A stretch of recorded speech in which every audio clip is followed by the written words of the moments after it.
En el video de hoy vamos a ver las pruebas clásicas o frecuentistas para comparar estadísticamente dos variables de tipo cualitativas nominales. Es decir, estas variables con las que estuvimos trabajando hasta ahora, que eran de tipo presencia-ausencia. Y las pruebas que vamos a ver en el día de hoy van a ser la prueba de chi cuadrado y la prueba exacta de Fisher.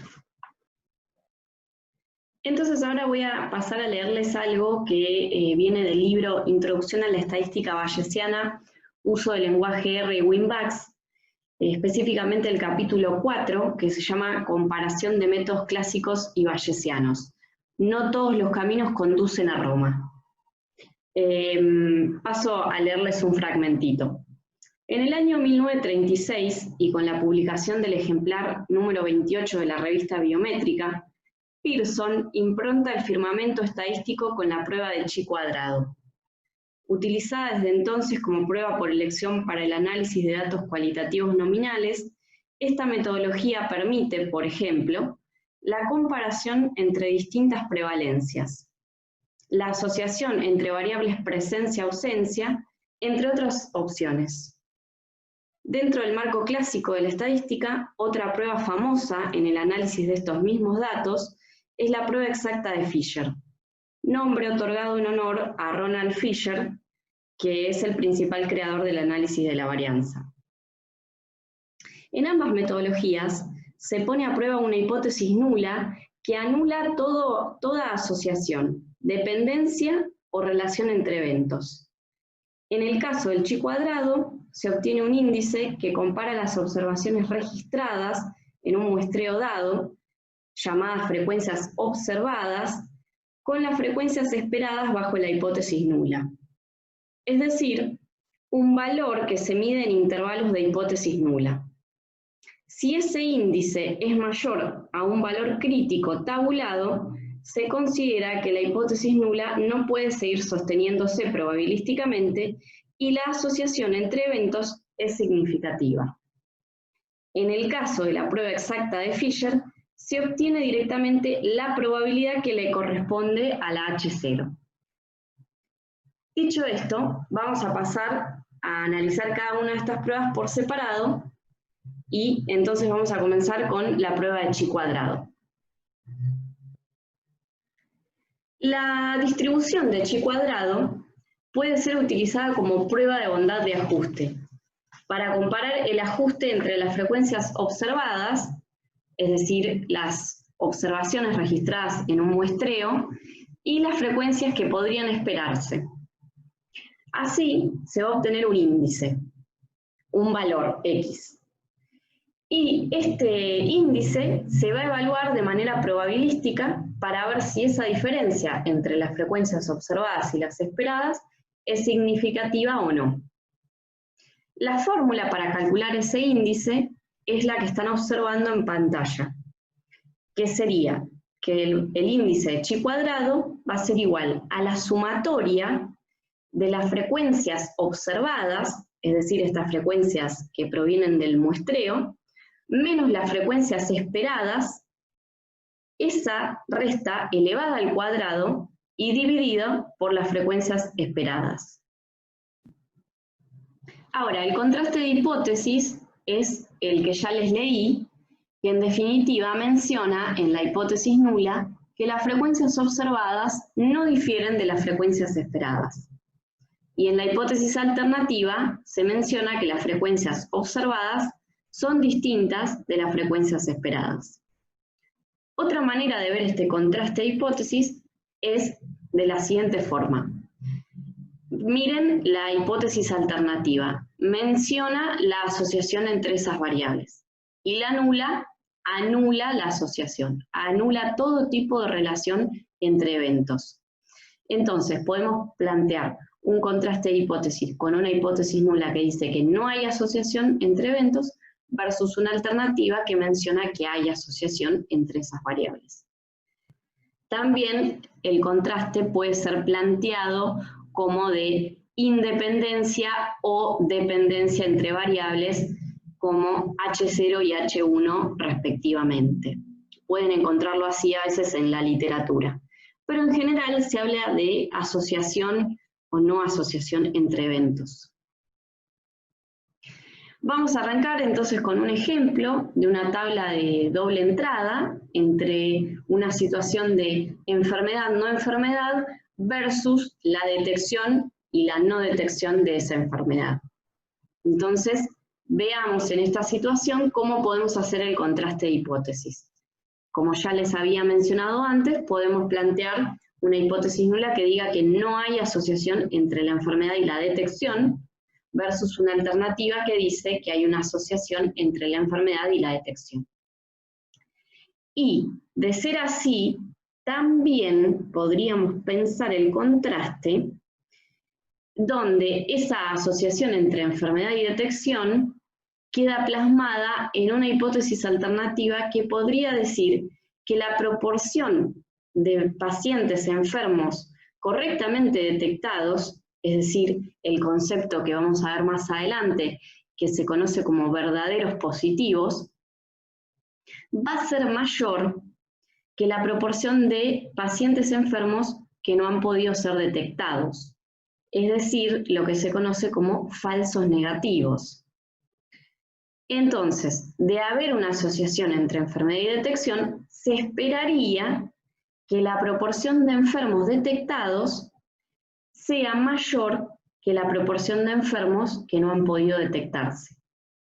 Y en contraposición, la hipótesis nula va a decir que la proporción de enfermos detectados es igual o menor que aquellos que no fueron detectados. Este contraste, entonces, es de tipo unilateral derecho o mayor. Cualquiera de estos dos contrastes sirve para esta situación en particular. Entonces vamos a ir un paso más.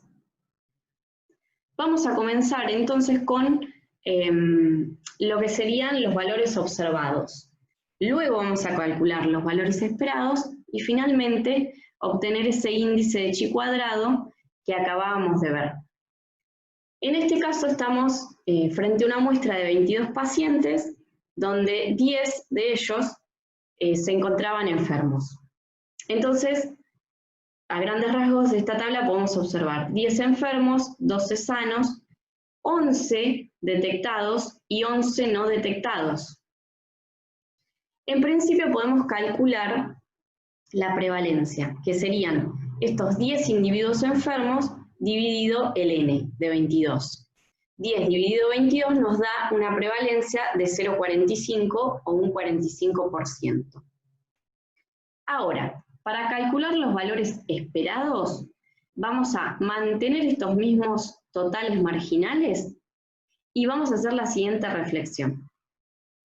Con esta prevalencia de 0,45 podríamos calcular las frecuencias esperadas, sabiendo que el 45% de los individuos con detección van a presentar la enfermedad. Entonces, si hacemos 0,45 por 11, que son los detectados, nos da un igual de 5. Es decir, que se esperan 5 pacientes detectados y enfermos. Ahora, al haber dejado los totales marginales fijos, por complemento podemos obtener todos los valores restantes. Entonces podemos hacer 11 menos 5 va a dar 6. Y lo ponemos acá. 10 menos 5 va a dar 5. Y lo ponemos acá. Paso a mostrarles cómo quedaría. Tenemos enfermos detectados 5, enfermos no detectados 5, sanos detectados 6, sanos no detectados 6. Estos serían los valores esperados bajo la hipótesis nula. Veamos entonces cómo son comparativamente estos datos observados versus esperados. En este caso, se observaron 8 enfermos detectados, pero se esperan 5. Se observaron 2 enfermos no detectados, pero se esperan 5. Se observaron 3 sanos detectados y se esperan 6. Y se observaron 9 sanos no detectados y se esperaban 6. Con estas dos tablas vamos a generar el índice de chi cuadrado. Así, vamos a generar para cada casillero el razonamiento del índice, que sería valor observado menos esperado elevado al cuadrado dividido esperado, que serían estos casilleros que estamos viendo aquí.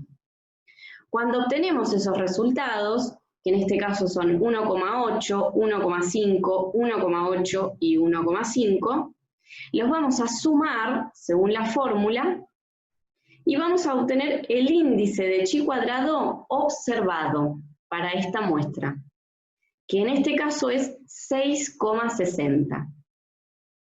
Bueno, con esto, ¿cómo vamos a continuar? Lo que podemos hacer es comparar ese valor observado de chi cuadrado, que en este caso es 6,60, con un valor crítico de la distribución de chi cuadrado. Ese valor crítico depende de dos cuestiones principales: del nivel de significancia elegido, o el error alfa, y de los grados de libertad. El nivel de significancia o el error alfa en general es 0,05, no es el único, pero es el más utilizado.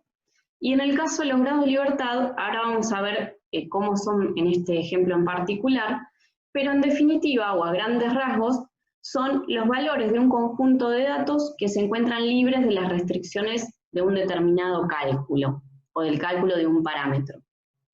Aunque puede resultar complejo de entender, en definitiva fue lo que estuvimos haciendo cuando calculamos con un solo valor que habíamos estimado a través de la prevalencia y esos pacientes detectados, que hicimos 0,45 por 11 y nos dio 5. Así obtuvimos ese valor esperado, que lo pusimos en el primer casillero, y luego por complemento averiguamos los restantes 3 valores de la tabla de contingencia de 2×2. Eso sería la situación de los grados de libertad. Hay ciertos valores que pueden ser libres del cálculo y uno que está fijo. O sea, en este caso necesitamos un dato para poder calcular los demás. Bien, por eso me lleva a esta cuestión secundaria, que es que en este caso particular, al estar trabajando con tablas de contingencia de 2×2 o de n por m, los que sean filas y columnas, se va a calcular como el número de filas menos 1 multiplicado por el número de columnas menos 1. En este caso, ¿cuántas filas y columnas había? 2. 2 filas y 2 columnas. Entonces, 2 menos 1 por 2 menos 1. Sería 1 por 1 igual a 1. En este ejemplo particular, los grados de libertad son iguales a la unidad. Conociendo estas dos cuestiones, el alfa y los grados de libertad, pero sobre todo los grados de libertad, es que vamos a ir a conocer la distribución de chi cuadrado. En este caso se las presento a través del programa PQRS. Se elige distribución de chi cuadrado, que se encuentra en inglés, y están viendo que les pide un determinado valor, que en este caso son los grados de libertad. Al colocar 1, le pedimos que compute la distribución y nos muestra esta forma de jiva o de J invertida. Ahora, si ponemos en las abscisas en la parte inferior 0,05, nos va a dar el valor crítico hasta el que se puede sostener la hipótesis nula. Es decir, que si obtenemos un valor de chi cuadrado X que sea igual o menor que ese valor crítico, que en este caso es 3,84, vamos a estar en el mundo de la hipótesis nula. Es decir, la decisión para todo valor de chi cuadrado calculado u obtenido que sea igual o menor que el chi cuadrado crítico es no rechazar la hipótesis nula. Caso contrario, si el valor del índice obtenido es mayor que ese valor crítico, es decir, que cae en esta zona, sería la zona de rechazo de la hipótesis nula. Y además quiero mostrarles que siempre esta prueba es una prueba a una sola cola. Vamos a tener la hipótesis nula que se mueve hasta un cierto punto, hasta un valor crítico, y luego, a partir de ese valor, aparece la zona de rechazo, que tiene una sola cola. Una de las cuestiones principales es porque en su fórmula de cálculo, si se acuerdan, eran valores observados menos valores esperados elevados al cuadrado, dividido los valores esperados y a todo eso la sumatoria. Pero en definitiva la clave es la elevación al cuadrado, que hace que siempre obtengamos valores positivos.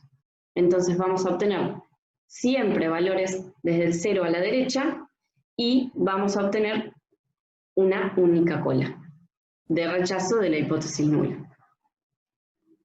Continuamos entonces con el razonamiento.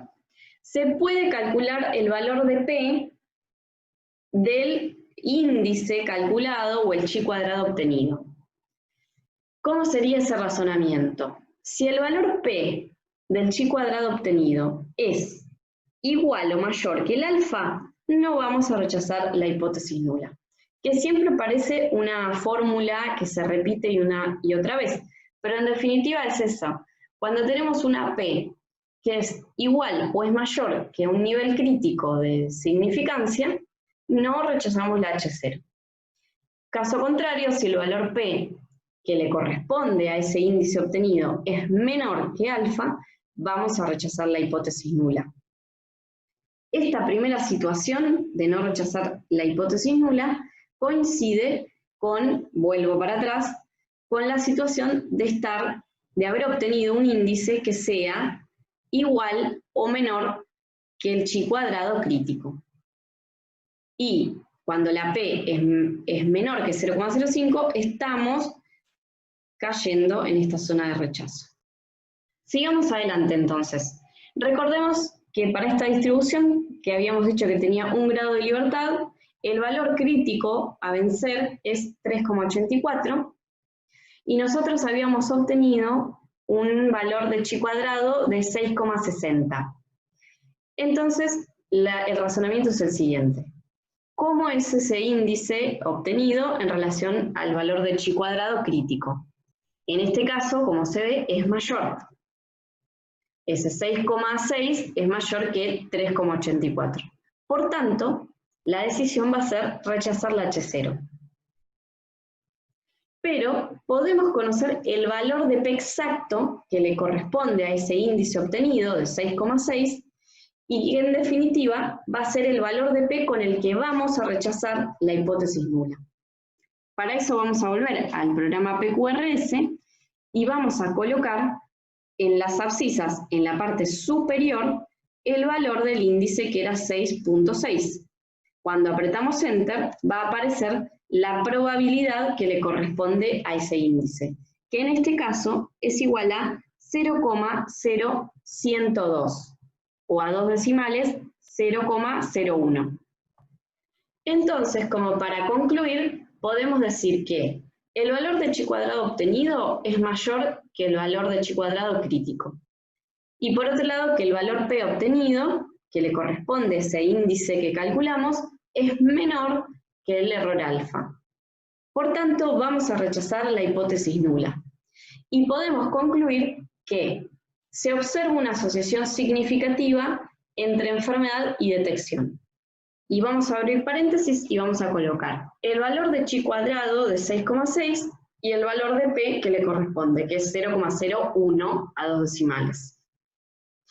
Y otra manera de razonarlo es concluir que la proporción de individuos con la enfermedad correctamente detectada, es decir, los verdaderos positivos, es significativamente mayor que la proporción de enfermos sin detección, o los falsos negativos. Y finalmente abrimos paréntesis y ponemos el valor de chi cuadrado obtenido y su probabilidad correspondiente. Otra cuestión importante en relación a la distribución de chi cuadrado es que habrá una distribución para cada grado de libertad. Y paso a mostrarles cómo sería esto. Ya conocimos la distribución de chi cuadrado para un grado de libertad. cuyo valor crítico era de 3,84. Ahora miremos cómo es esta misma distribución para 2 grados de libertad. Cambia un poquito la forma y el valor crítico es 5,99. Eso quiere decir que tenemos el 95% de la distribución a la izquierda de ese valor y el 5% a la derecha. Cuando los grados de libertad son 4, miren cómo va cambiando la forma y ahora también cambia el valor crítico, pasó a ser 9,49. Siguiente, si los grados de libertad aumentan a 10, miren cómo va empezando a tomar una morfología de campana. Se va empezando a modificar de una jiba a empezar a ser como una campana. Y el valor crítico en este caso es 18,31. Otra cuestión interesante e importante sobre el chi cuadrado que vamos a desarrollar más adelante es que cuando existe alguna frecuencia esperada que sea menor que 5, se aplica una penalización por el bajo n que se conoce como corrección de continuidad o corrección de shades. Esto es que vamos a observar las frecuencias esperadas y si alguna o todas las frecuencias esperadas son bajas, y en este caso menores que 5, se aplica una corrección y una fórmula de cálculo distinta a la que vimos. Esto lo vamos a ver en el siguiente video, pero ténganlo en cuenta.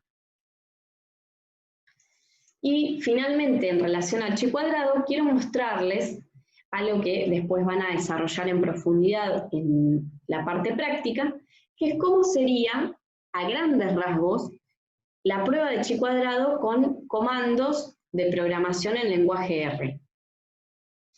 Lo más importante es conocer los valores observados, y conociendo esos valores observados, podemos generar un conjunto muy sencillo de comandos. Generar un cierto vector al que podemos llamar observados, que en definitiva no son más que una matriz de datos donde se concatenan los valores de A, B, C y D, que serían en definitiva los valores internos de la tabla de contingencia de valores observados o valores de la muestra. También se menciona el número de filas, que son 2, y que se organiza esa matriz en función de esas filas. Ahora, más allá de esto, ¿qué es lo más importante? Una matriz con estos 4 datos de valores observados.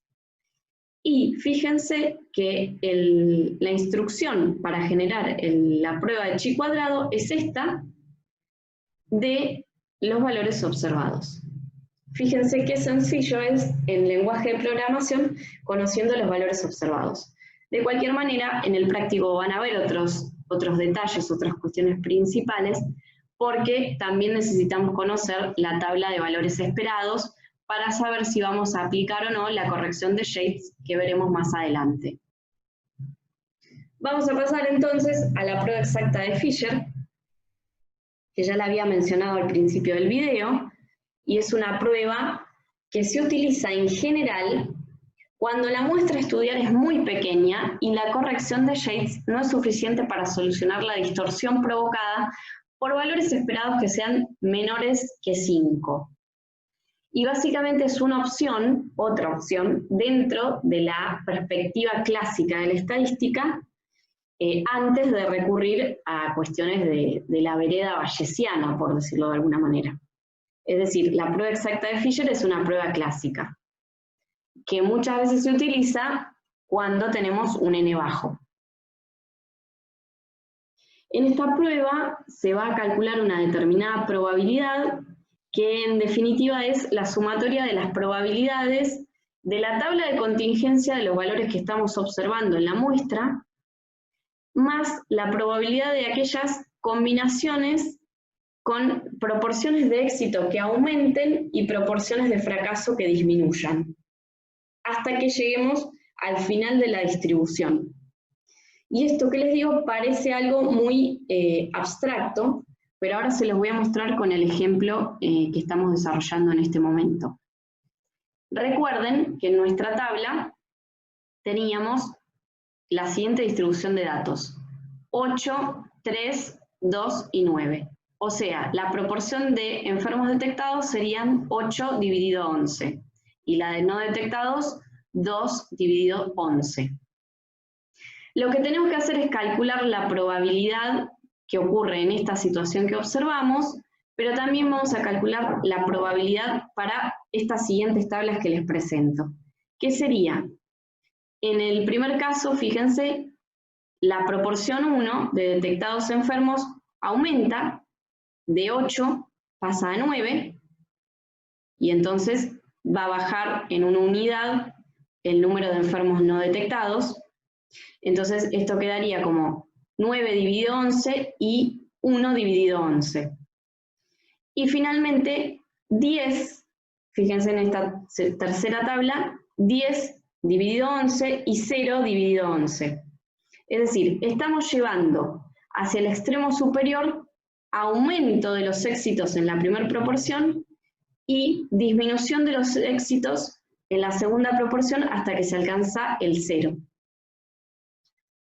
Se va a calcular una probabilidad para la tabla inicial observada, una probabilidad para esta que empezó a aumentar y para esta final, en donde ya la proporción 1 es máxima y la proporción 2 es mínima, y con esa sumatoria se obtiene el valor de P final de la prueba exacta de Fisher. La fórmula para calcular cada una de estas probabilidades se corresponde con la fórmula de una distribución que se conoce como hipergeométrica. Y se calcula, como están viendo en pantalla, como A más B factorial por C más D factorial por A más C factorial por B más D factorial. Que eso no es más, si vuelvo al ejemplo, que los valores de los totales marginales. A más B, C más D, A más C, B más D. Todos los valores marginales menos el N. ¿Ven? Esos 4 valores marginales menos el N. Y se divide por la multiplicación de cada uno de los valores internos de la tabla, es decir, A factorial por B factorial por C factorial por D factorial por el N factorial. Vuelvo. Estos datos, factorial de este dato, por factorial de este dato, por factorial de este dato, por factorial de este dato, por factorial del N. Así vamos a obtener el valor de P para la tabla 1. Y luego vamos a obtener el valor de P de la misma manera para la tabla 2, con los datos que no cambian los marginales, pero sí cambian los internos. Y también para la tercera tabla, donde nuevamente no van a cambiar los valores marginales, pero sí van a cambiar los valores internos de la tabla. Bueno, yo mencionaba que esta distribución se corresponde con la distribución hipergeométrica. Entonces les voy a contar muy por arriba de qué se trata esta distribución. Esta distribución es una distribución discreta, como lo es también la distribución binomial, que modela el número de eventos en una muestra de tamaño fijo cuando se conoce el número total de elementos en la población de la cual proviene esa muestra. Y dos cuestiones muy importantes. Seguimos trabajando con una muestra o situaciones donde hay dos resultados posibles, uno que se define como éxito y otro como fracaso. Y esto sí es muy característico de la distribución, es que cuando tomamos muestras se realizan sin reemplazo. Eso quiere decir que una vez que tomamos una muestra, no vamos a devolverla a la población. Entonces el N, el tamaño de esa población, empieza a disminuir y también van a ser modificados los cálculos de probabilidad. No es que devolvemos a la población las muestras extraídas. Por eso se conoce como sin reemplazo. Entonces ahora, retomando la fórmula que les mostré en diapositivas anteriores, vamos a calcular la probabilidad específica para la tabla de contingencia con nuestros datos observados en la muestra, que eran 8 en 11 y 2 en 11, Luego vamos a calcular la probabilidad para una tabla de 9 en 11 y 1 en 11. Y finalmente la probabilidad para una tabla que nos dice 10 en 11 y 0 en 11. Obtenidas esas tres probabilidades, se suman y nos va a dar el valor de P correspondiente a la prueba exacta de Fisher, que en este caso sería 0,01499, que podríamos redondearlo como 0,015.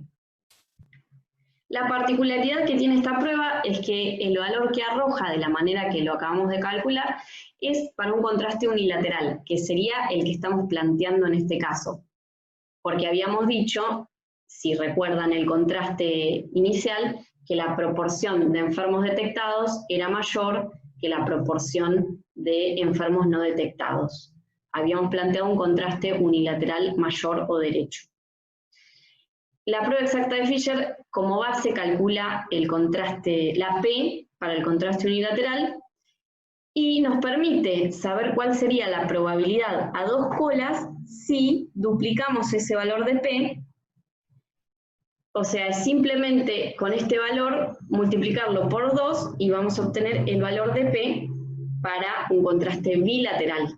Esta es una particularidad de la prueba.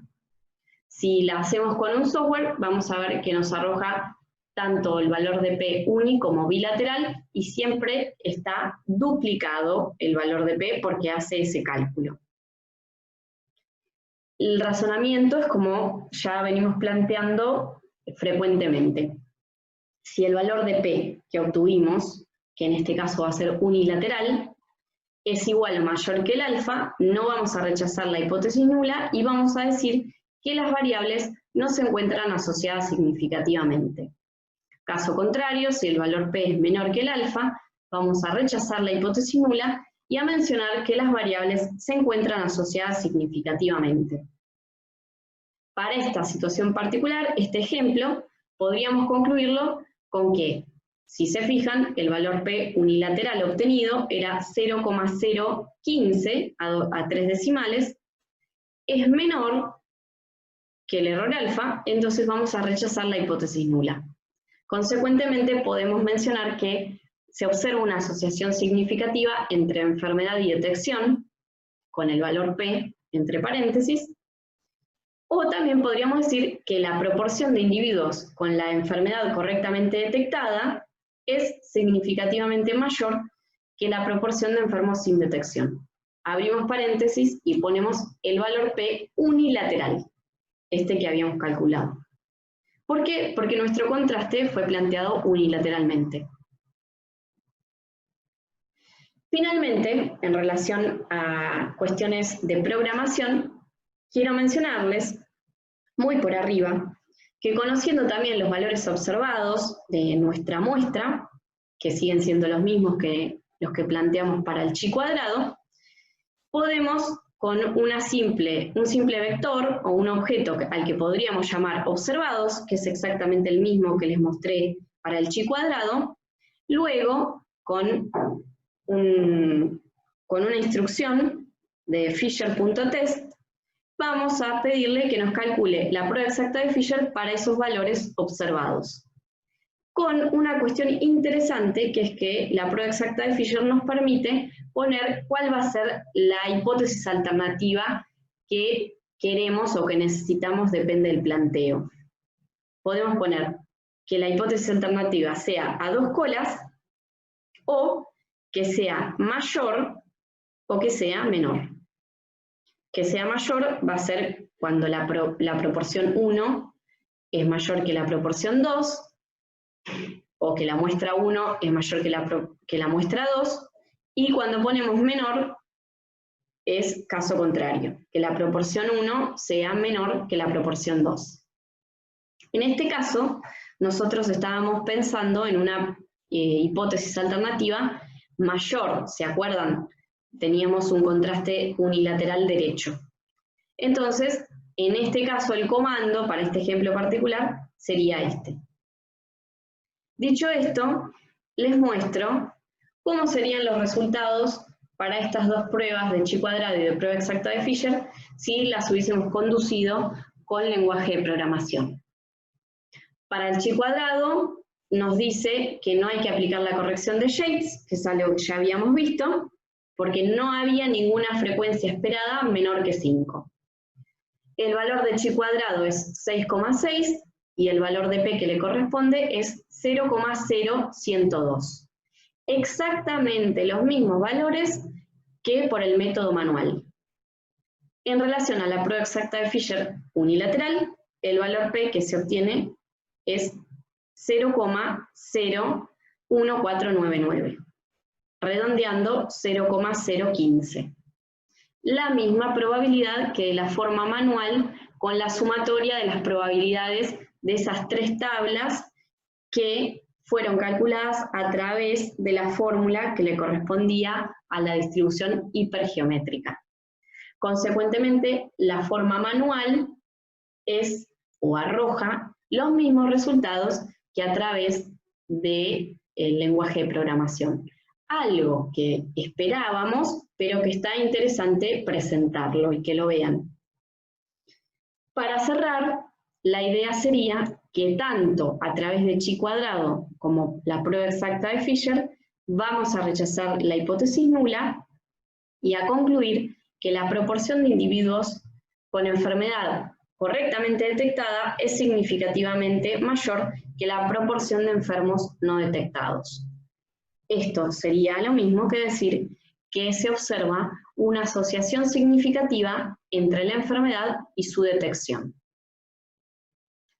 Ahora, dos cuestiones interesantes. Se toma la misma decisión en cuanto a rechazar la hipótesis nula, pero la probabilidad que arroja un test y el otro no es la misma. Y esto tiene que ver con cuestiones de cálculo interno y con la sensibilidad que tienen estas pruebas. Este tema sobre la sensibilidad de las pruebas lo vamos a seguir trabajando en el próximo video y en sus siguientes clases.